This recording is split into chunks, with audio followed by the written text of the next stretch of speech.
आज हम सुनेंगे अहोई अष्टमी व्रत कथा। एक साहूकार था जिसके 7 बेटे और 7 बहू थी और एक बेटी थी। सभी मिट्टी लेने के लिए गईं। जब वो मिट्टी खोदने लगी उस समय ननद के हाथ से स्याहू का बच्चा मर गया। स्याहू माता बोली कि मैं तेरी कोख बांधूंगी। तो ननद ने अपनी सारी भाभियों से कहा, लेकिन ननद के बदले में अपनी कोख बंधवाने के लिए 6 भाभियों ने मना कर दिया।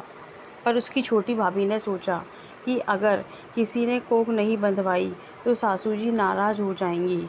तो छोटी भाभी ने अपनी कोख बंधवा ली। अब उसके जो भी बच्चा होता होई 7वीं के दिन मर जाता। एक दिन उसने पंडिताइन बुलाकर पूछा कि क्या बात है, मेरे बच्चे होई 7 के दिन मर जाते हैं। तब पंडिताइन बोली कि सुरभि गाय की सेवा किया कर। सुरभि गाय स्याहू माता की सहेली है, वह तेरी कोख छोड़ेगी तब तेरे बच्चा जिएगा। अब वह बहुत सुबह उठकर सुरभि गाय का सारा काम कर जाती। गौ माता बोली, आजकल कौन मेरी इतनी सेवा करता है, मेरी बहुएं क्या करेंगी, वो तो लड़ाई करती हैं। आज देखा जाए कौन सारा काम करता है। गौ माता ने खूब सुबह उठकर देखा कि एक साहूकार के बेटे की बहू आती है जो सारा काम कर जाती है। गौ माता बोली कि तुझे किस चीज़ की इच्छा है जो तू मेरा इतना काम करती है, मांग, क्या चीज़ मांगती है। तब साहूकार की बहू बोली, मुझे वचन दो। गौ माता ने उसे वचन दे दिया। तब साहूकार की बहू बोली कि स्याहू माता तुम्हारी सहेली है और स्याहू माता के पास मेरी कोख बंधी हुई है, उनसे मेरी कोख छुड़वा दो। फिर गऊ माता उसे 7 समुंदर पार अपनी सहेली के पास ले जाने लगी।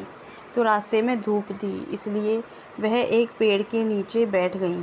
थोड़ी देर में सांप आया। पेड़ पर गरुड़ पखनी का बच्चा था जिसे वह डसने लगा। तो साहूकार की बहू ने सांप को मारकर डाल के नीचे फेंक दिया और बच्चे को बचा लिया। गरुड़ पंखनी आई, आकर साहूकार के बेटे की बहू को चोंच मारने लगी। तो साहूकार ने बोली, मैंने तो तेरा बच्चा नहीं मारा, बल्कि सांप तेरे बच्चे को मार रहा था, मैंने तो उसकी जान बचाई है। तब गरुड़ पंखनी बोली, मांग, क्या मांगती है। वह बोली कि 7 समुंदर पार स्याहू माता रहती हैं, हमें तो तुम उनके पास पहुंचा दो। गरुड़ पंखनी ने अपनी पीठ पर बिठाकर दोनों जनों को स्याहू माता के पास पहुंचा दिया। स्याहू माता बोली कि आ बहन, बहुत दिनों बाद आई। और स्याहू माता बोली, मेरे सिर में बहुत जू हो गई हैं। गऊ माता बोली कि मेरे साथ जो है इससे जू निकलवा ले। तो साहूकार की बहू ने उसकी सारी जू निकाल दी। स्याहू माता बोली कि तूने मेरी बहुत बड़ाई की है, तेरे 7-7 बेटे और 7-7 बहू हों। बहू बोली कि मेरे तो एक भी बेटा नहीं है, 7 बेटे कहाँ से होंगे। तब स्याहू माता बोली, क्यों नहीं होंगे। तब वह बोली कि मुझे वचन दो। तो स्याहू माता बोली, वचन, ये वचन है, वचन उक्तो धोबी कुंड पर कंकरी हों। जब साहूकार की बहू बोली, मेरी कोख तो आपके पास ही बंधी हुई है।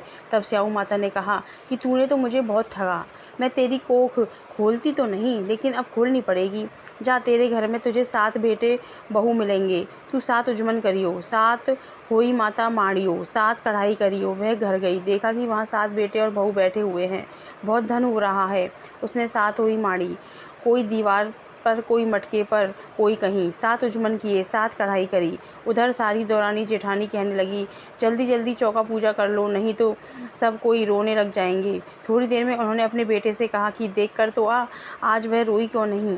वह देखकर आकर बोला कि चाची तो वही मार रही है, खूब उजमन हो रहा है। फिर दौरानी जेठानी दौड़ी दौड़ी गई और उन्होंने देखा कि वह तो कोख छुड़ा लाई। वह सब बोली कि तुमने कोख कैसे छुड़ाई। वह बोली कि मैंने तो कोख बंधा ही नहीं, लेकिन स्याहू के बच्चे के मरने से कोख बंध गई।